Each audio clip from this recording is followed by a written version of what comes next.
Known to the world as the Enlightened One, the Apostle of Peace and an inspiration for all, this is the place where Lord Buddha was born, Lumbini, in the southwestern plains of Nepal.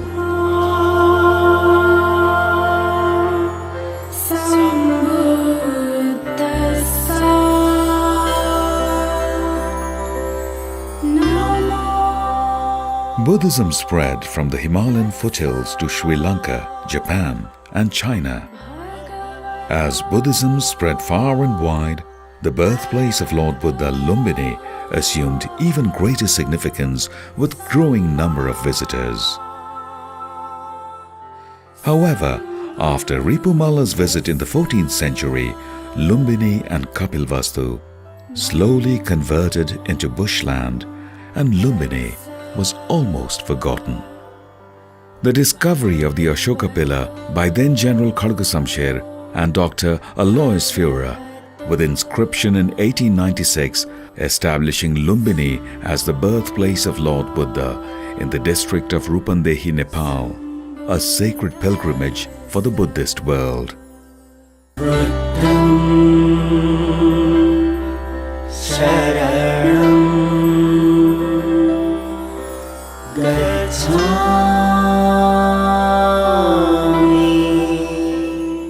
According to Buddhist literary sources, around 623 BC, Queen Maya Devi was on her way to Devdaha, her maternal home.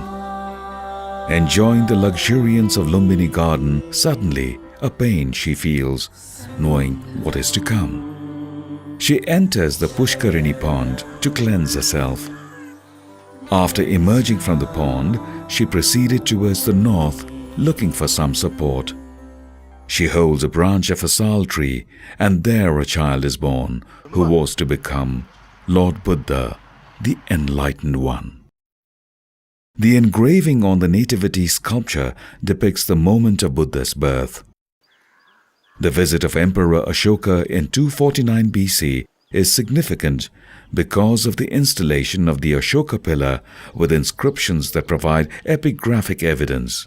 The inscriptions describe King Piyadasi Ashoka, the beloved of the gods, in the 20th year of reign, himself made a royal visit. Shakyamuni Buddha was born here, therefore, the birth spot, marker stone, was worshipped and a stone pillar was erected. The Lord having been born here, the tax of the Lumbini village was reduced to the 8th part only.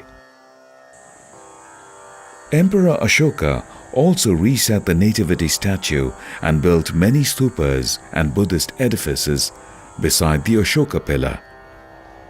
According to the Chinese traveler Huinsang, who visited Lumbini in the 7th century, the top of the pillar carried a statuette of a horse. However, the horse was knocked off by a thunderbolt that struck the pillar. Several accounts of ancient travelers and the findings of research scholars and archaeologists establish Tilaurakot, 28 kilometers west of Lumbini, as the capital from where King Suddhodana ruled. According to Purnachandra Mukherjee, an Indian archaeologist, Tilaurakot fulfills all the external conditions mentioned in the Buddhist literatures. This is where the Buddha spent his childhood as Prince Siddhartha, as he grew up to adulthood in regal splendor. As a worthy suitor, he married Yashodhara, a princess of the neighboring kingdom of Kolia. Devadaha, 55 kilometers northeast of Lumbini, was the capital of Kolia kingdom. Devadaha is referred in many Buddhist texts. So Devadaha should be there. And the story of, the Kapilvastu kingdom, without concerning with Devadaha, cannot be complete. The whole region is called Devadaha. So there are many archaeological sites, and still we have to wait to tell you the exact spot. This represents Devadaha. The focus still remains around Tilaurakot, where Prince Siddhartha and Princess Yashodhara are blessed with a son, Rahul. However, the turn of events and Prince Siddhartha's encounter with the harsh realities of life take him in a different direction. These experiences compel him to reflect deeply on the meaning of existence, and at midnight on Monday, during the full moon of Ashad, July, he renounced all worldly pleasures as he rode his horse Kantaka out through the eastern gate of the Tilaurakot palace in search of salvation, accompanied by his charioteer Chanda.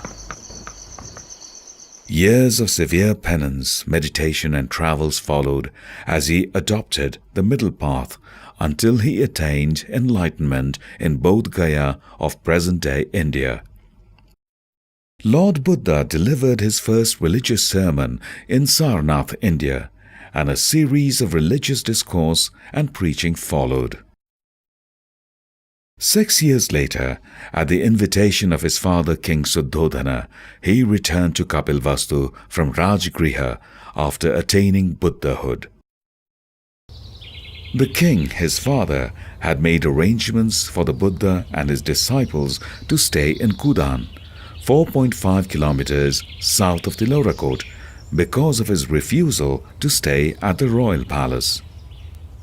Later, Lord Buddha, along with 300 disciples, was invited to Tilaurakot by the palace. This was a congregation attended by childhood friends and others, besides disciples, who accompanied Lord Buddha through his tours. All of Buddha's curious friends and relatives were in attendance. All except Princess Yashodhara. Yashodhara was not there. So later on Buddha, there is a story, then Buddha asked to Suddhodana, I saw everybody, but where is Yashodhara? So Suddhodana told that she is waiting you in her room. Then Buddha, he went to see Yashodhara. So they met each other in her room. During the sojourn of Lord Buddha and his disciples in Kudan, his son Rahul, other family members, friends and associates entered the ascetic order.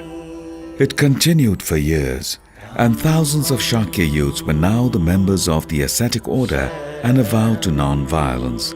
That made Kapilvastu militarily a very weak kingdom. And this was the right time for those opposed to the prosperous growth of Kapilvastu to strike hard. King Vidudhava of Koshala, remembering the insult and his vow against the Shakyas, attacked Kapilvastu.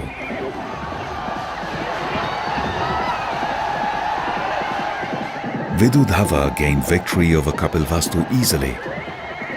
Shakyas fled from Kapilvastu for the safety of their lives.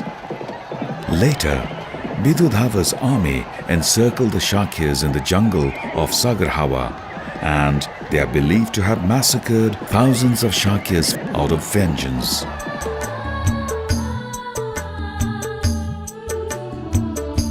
Following the tragic incident at Sagarhawa, Lord Buddha is believed to have visited and comforted the people one last time. After that, Lord Buddha continued preaching and delivering sermons in different parts of India, attracting disciples and a large following wherever he went. By now, Buddhism had spread far and wide, and the Enlightened One had already started contemplating Mahaparinirvana. As he was approaching 80 years of age, the visionary had already realized there was not much time left and had decided to attain Mahaparinirvana in Kushinara. Lord Buddha is believed to have shared his thoughts with his cousin and favorite disciple Anand. Lord Buddha attained Mahaparinirvana in Kushinara, and his relic was divided into 8 equal parts. The Koliyas received one part and built a stupa in Ramgram, which stands sacred even today.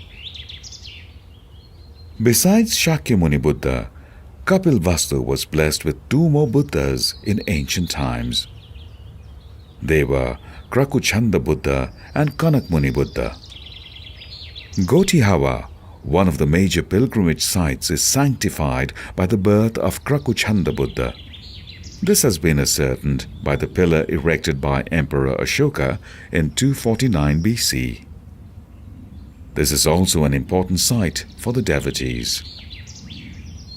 Another sacred site is Niglihawa, the birthplace of Kanak Muni, the second Buddha of Bhadrakalpa. This site shelters the Ashoka pillar broken into two pieces.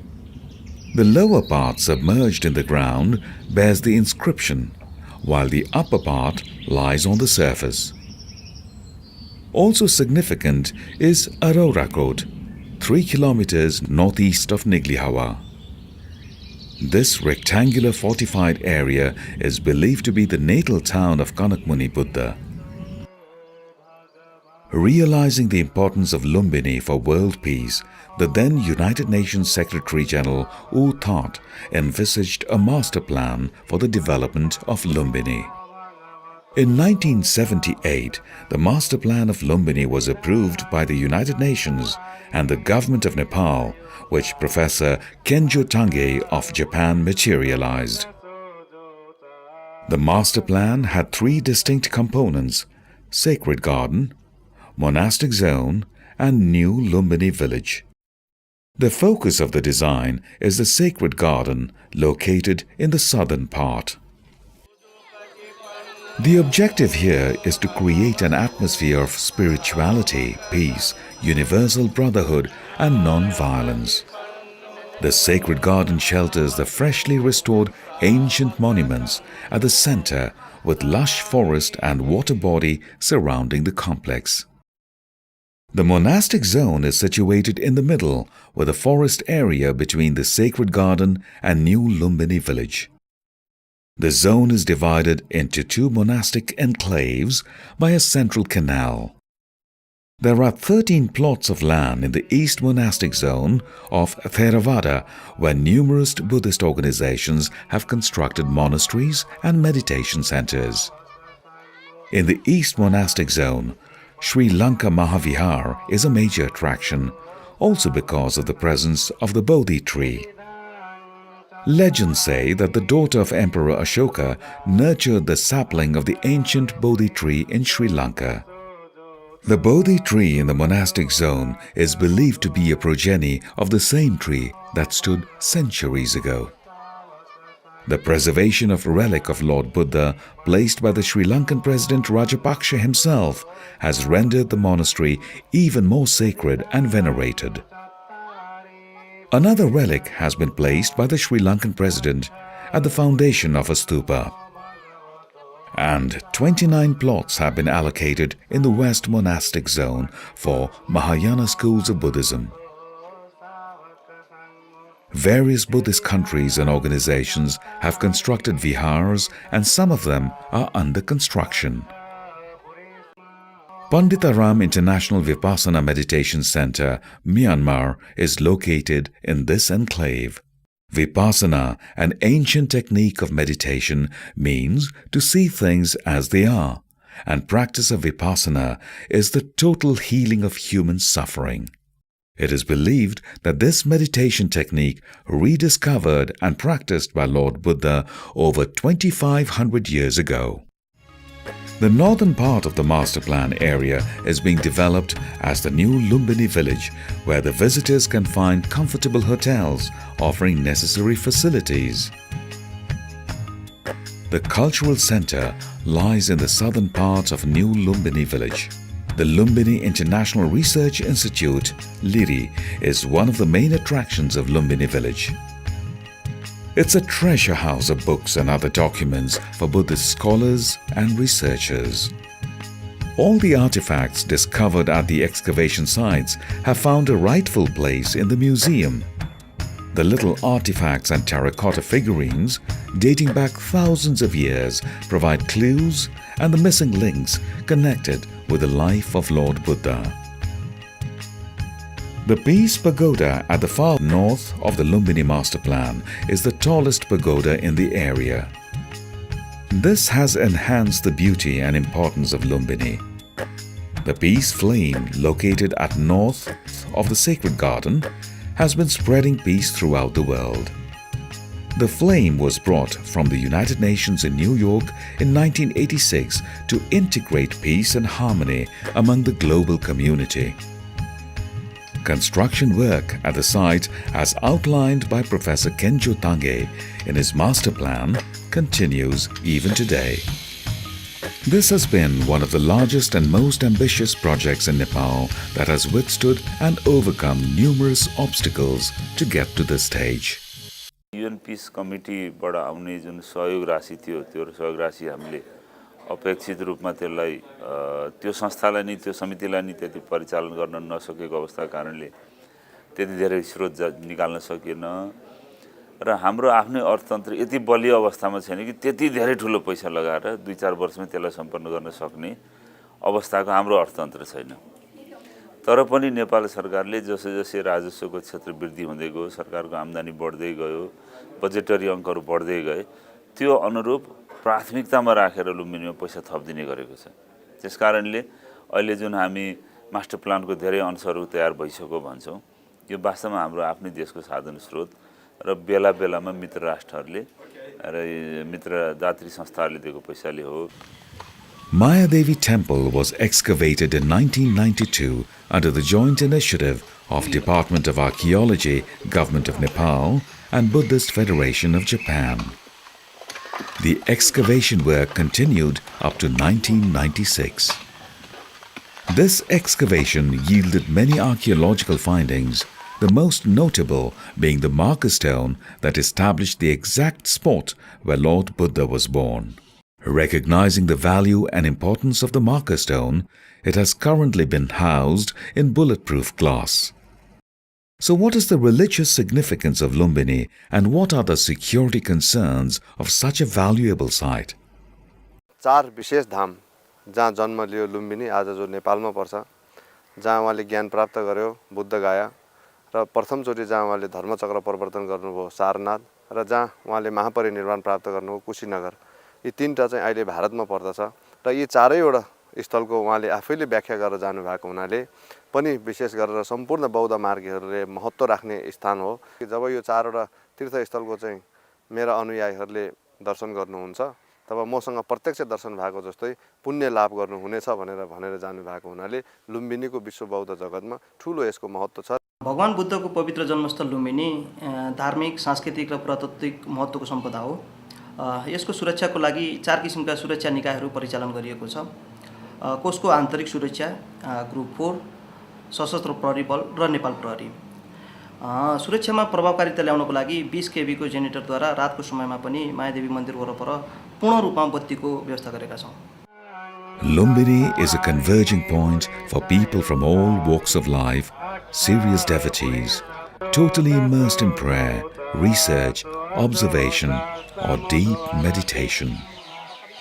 Casual visitors, aspiring themselves of the religious and historical significance of the sacred sites, and curious onlookers seeking answers to the many unresolved questions. For many visitors, this is an opportunity to unveil the myriad aspects of birth and life of Buddha shrouded in mystery, and they dissolve in the serene surroundings of Lumbini Gardens. From the early visits of Chinese and other travelers to dignitaries of modern day, Lumbini welcomes all with the same love and compassion. Lumbini, the sacred pilgrimage for over 600 million Buddhists,